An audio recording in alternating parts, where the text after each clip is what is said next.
जय सद्गुरु प्रभु महाराज की जय। अमलांबा श्रीमती गंडिकोट सुभद्रम सद्गुरु प्रभु महाराज की जय। गुरुदेव जय श्री सद्गुरु प्रभु महाराज की जय। गुरु ब्रह्मा गुरुर्विष्णु गुरुदेवो महेश्वरः गुरु साक्षात् परब्रह्म तस्मै श्री गुरवे नमः। ओम नमः श्री गुरुदेवाय परमपुरुषाय सर्वदेवतावसीकराय सर्वारिष्टविनाशाय सर्वमन्त्रच्छेदनाय त्रैलोक्यसमानाय स्वाहा। ओम नमो ब्रह्मदिव्यो ब्रह्मविद्या साम्प्रदायकर्तृभ्यो वंशऋषिभ्यो महाद्यो नमो गुरुभ्यः। सर्वोपप्लवरहितप्रज्ञ प्रत्यगर्थो ब्रह्मैवाहमस्मि अहं पदार्थरहितः ब्रह्मानन्दं परमसुखदं केवलं ज्ञानमूर्तिं द्वन्द्वातीतं गगनसदृशं तत्त्वमस्यादिलक्ष्यम् एकं नित्यं विमलम् अचलं सर्वदी साक्षिभूतं भावातीतं त्रिगुणरहितं सद्गुरुं तं नमामि।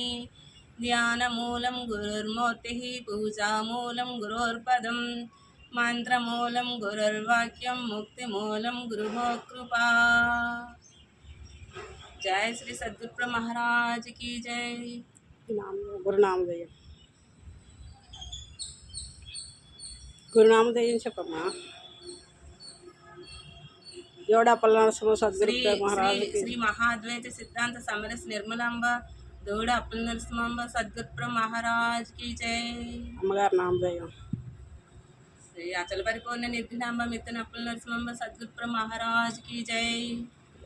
చెప్పండి చిన్న లక్ష్మి గారు సభా విజ్ఞాపనలో మొదటి పద్యం చెప్తారా? జనులార జనన మరణంబులను దొలగంద్రోయ చాలు లక్షణయుతమై వినువారికి కనువారికి తనలా వెరిగించు దీన్ని తప్పక వింటే అప్పుడే వారాలిప్పుడు గంటే కనుక వినబుద్ధైతే వినుడి చదివెద మీకే కనుగోనా మనసైతే కనుడి పుస్తకమంతా తప్పక వింటే అప్పుడే వారాలిప్పుడు గంటే అన్నారు శ్రీమద్ రాజాదిరాజ భాగవత శ్రీకృష్ణ దేశికేంద్రుల వారు.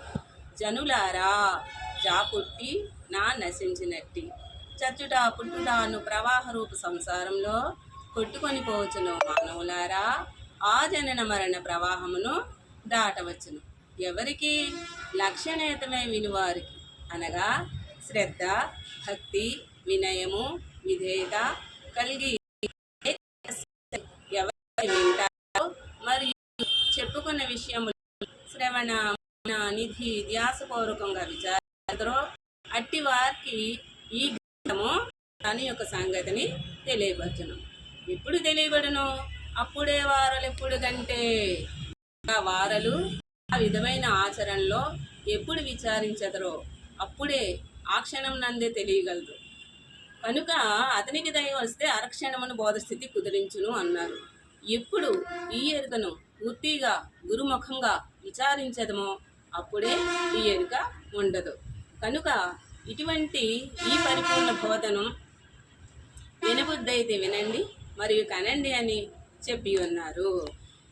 వినవలెనని కనవలెనని మనసందున కోర్కెగల్గు మనుజుల వినుడి వినచేసద కనచేసద ఘనమగు ఈ బోధ వినా కననొల్ల నట్టి మనుజుడు చనుడొచ్చిన త్రోవ బట్టి తినుమంటే పులి వల్లదనో లోకులను వింటి గనుగానే వినవలెన నోరాడదు వినకననొల్ల నట్టి మనుజుడు చనుడొచ్చిన త్రోవ బట్టి. ఎవరైతే పూర్వపుణ్య విశేషంచే పుట్టినారో అనగా అందులకై పుట్టినారో అటువంటి వారులే వినండి వినిపించదను ఉన్నట్లుగా తెలియజేయదును. ఏ బోధ శిష్యులకు గల సంసార బాధలను నంచివేసినో అదే నిజమైన బోధ, అదే ఈ పరిపూర్ణ బోధ. గురు బోధలకెళ్ళని గురుబగు బోధ అన్ని గురుబోధలకు ఆఖరు బోధ అచల గురు బోధ అన్నారు. జనన మరణ ప్రవాహమును అంచునట్టిది బోధగాన గురుబోధ ఘనమైన బోధ, ఆఖరి బోధ. దీనికి మించినది లేదు.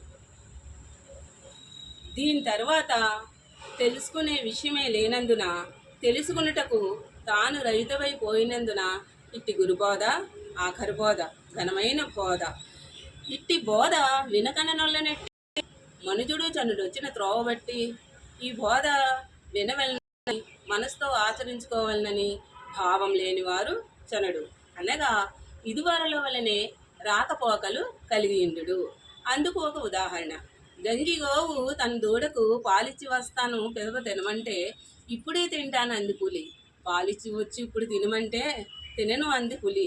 అట్లా నేను మిమ్మల్ని వినండి వినండి అంటే పులి వంటి రజోగుణ పేదలు ఎట్లా వింటారు? కనుక నేను మిమ్మల్ని వినండి వినండి అని పదే పదే కోరను. నేనేమి అనుభూతే మీకేమి తోచునో, లేని నిష్ఠూరము లేకుండాట లెస్స. జయ శ్రీ సద్గురు మహారాజ్కి జై. జై గురుదేవ.